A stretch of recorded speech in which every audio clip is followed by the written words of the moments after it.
LJ Young back again with That Ain't My Daddy. Again, please like, subscribe, participate, comment.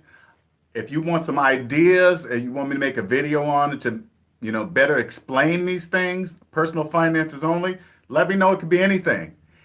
And I'm going to justify it all with math. Just follow the math and I'm right. All right. So today I'm going to help people.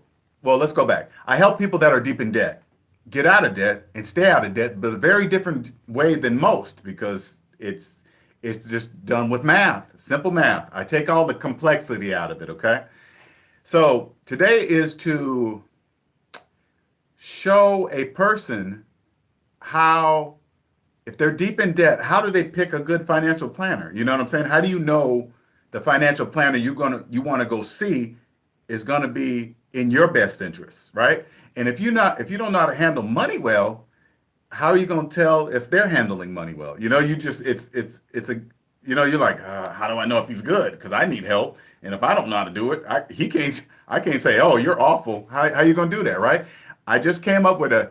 Now this is through my debt-free eyes. It's the only reason why I can see it this clear now because I'm not in debt, and things are totally different. Like I always say in my videos, money is spoken in two languages: debt and debt-free. People that understand debt free can understand debt because they were probably in debt just like me. I was in debt once, so I understand it. But people in debt don't understand debt free. Most don't even know debt free even exists. Okay, so they don't know how they speak when they speak about money. All right. So here's the easiest way for somebody looking for a financial planner to help them manage their money well. This is how you do it. Here we go. You guys ready? You guys are going to be upset how easy this is. The things I say are going to be so simple. You're going to be like, how come I couldn't see that? And don't be mad at yourself. I'm going to get to it. Don't be mad at yourself.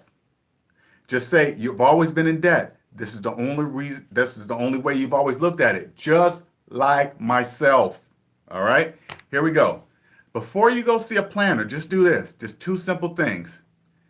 Find out what your exact amount of your student loan is, right? Just the exact amount. Get online, however you want to look at it. Get the exact amount. So I'm going to give you a couple examples. Say like you found out your student loan debt was $50,000, okay? And you also had a credit card debt of $10,000. Now you went and looked these two items up so you know this amount, right? Before you go see the financial planner, right? So right there should show you are now negative 60,000 in the hole. 50,000 from student loan debt and $10,000 in credit card debt. That means you are negative 60,000. And here's another example. Say like you're negative 60,000 in, and say like you have $5,000 saved. Okay? You really don't have $5,000. You'd be negative $55,000 with $5,000 in savings. All right. That's how it works. Just follow the math. Follow the math. It's true. It's not fake. What I'm telling you is for real. All right. So now that you know, now you go see the financial planner with knowing the negative $60,000. You know for a fact you're in the hole. So you sit down and you go, okay, financial planner, help me out. How am I going to get out of this mess I'm in? How am I going to make more money? Now, if the financial planner goes, hey, you know what? When you get your next check, I want you to invest in the stock market, and then you take this and put this money in retirement, and then you take a little money from your check and you invest it over here, and blah, blah, blah. And the rate of return in the stock market will be higher than the return than paying off your student loans. Most of them talk like that, all right? Just things they say, all right? As he's done throwing all these fancy terms at you, right? Just all this fancy percentages and stuff, because a person that doesn't know how to handle money well, that's impressive. Oh my God, he knows the stock market, the time and the peaks and when to catch it, and you're just lost, right? And you're in debt. You don't understand all that stuff, right? This is all you got to say. You go, okay. I'm sorry, because it's so funny and easy, right? You go, okay, Mr. Fancy Financial Planner. If I'm negative $60,000 in the hole, where is this money coming from that I'm going to put into the stock market, put into retirement, put into all this fancy schmancy stock market crap talk? Where's that money coming from? If I'm negative $60,000 in the hole, where's it coming from? And just wait for his answer. Because let me tell you something, there is no answer because you have no money to invest in those things. You're negative.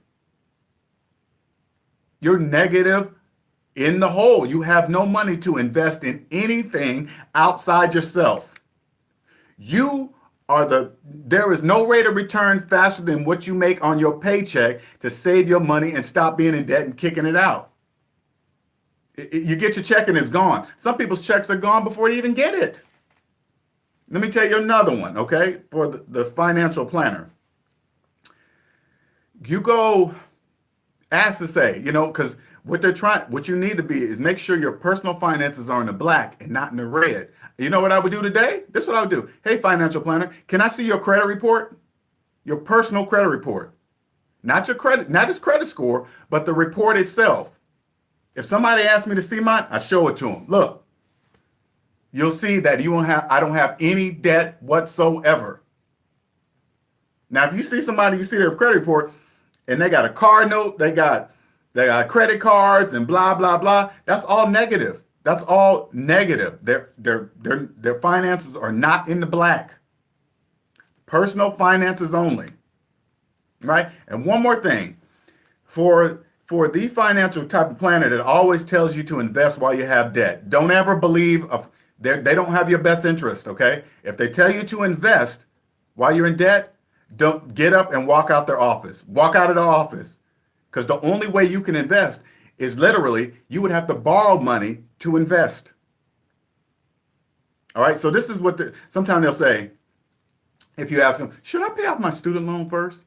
And oh no, if you invest here, you'll earn this much percentage compared to the student loan rate percentage, right? Blah, blah, blah. They do all these numbers and confuse you. You're like, oh God, okay, I guess that's better. Let me go ahead and do that. No, don't do that. All right. When you're in debt, this is the equation. This is the part of the equation they're leaving out. Now, if you look at the rate of return of whatever this investment, they're only comparing it to one debt, and that's your student loan. Now, if you add in the interest you're paying on your credit cards, your car note, your personal loan, your title loans, all that interest is doing nothing for you. There is no comparison. There is no comparison. So if you only have one bill and they made the comparison, that's apples to apples, all right? But if they're comparing the interest rate of an investment into your student loan alone and not even thinking about the rest of the stuff, that's what you should be thinking about. All the interest you're kicking out to all these other bank loans and you're in the negative. And if you understand you're in a negative, you understand you're in a negative. And you have to do anything to get out of the negative. That's the only way you're going to be able to do it. This is what I do. I create plans for people to get out of that hole. And then once you're out of debt, everything will just start clicking together. You'll start understanding the tax system better. You'll understand how bad it is to finance a car, a cell phone. You'll see it. You'll see it clear as day. You'll be like, oh, I didn't see it. That was there the whole time. You mean to tell me that was there the whole time? Yes, it was. Right in your face. And you don't even see it. Invest in yourself first before anyone and anything else. Believe me, I'm debt free. I'm 48. I didn't start to get out of debt till age 42. Once I was out of debt, I never went back. Got out in 2 years. I was serious, but I was serious. Okay, I'll talk about that in another video. I went extreme because once I got a taste of this freedom, I went full force. I didn't care what anybody thinks. You can't care what society, when you're doing this journey, you cannot care what society thinks. Most of the society is in debt and they don't believe they can get out. So that's their problem. You can't help them. You can show them. But believe me, if you get debt free, you're going to become an alien like me. It's weird. What am I talking about? But my math is always right. Go by the math only. And always say this to yourself too. If my personal finances was my business, would I still be in business? If not, you need to rethink that and take your personal finances as a business. Treat them like a business, the business of you. You must. And once you're out, guess what? You own your time. Your time is all yours. It's all yours. You don't have to worry about overtime. You don't have to worry about sitting in traffic all the time. You don't have to, hey, so-and-so, you need some overtime? Nope, give it to somebody that needs it. I don't want to be here but more than 40 hours a week, period. I'm going home to spend time with my family, my kids, weekends off, everything. You don't let nothing pass. Because once that time is gone, I'm sorry, I be ranting on, but I want you guys to feel what I'm talking about, right? Here is what is. Say like your kid's birthday's coming up, right? But you found out you got to work. And you say to your kid, hey, I'm sorry, little Johnny, but I'll make it up to you next time. Do you know you're lying to your child when you say that? And you're probably saying, what you mean I'm lying? What you mean I'm lying? Because that moment in time that you were supposed to spend with them, it's gone forever. You can't ever go back to that time. It's gone forever. You can't make it up. It's impossible. It's totally impossible. You can't. All for what? For a few extra dollars at work to pay for this fancy car that keeps me stuck in traffic every day that I'm complaining about? That kind of stuff.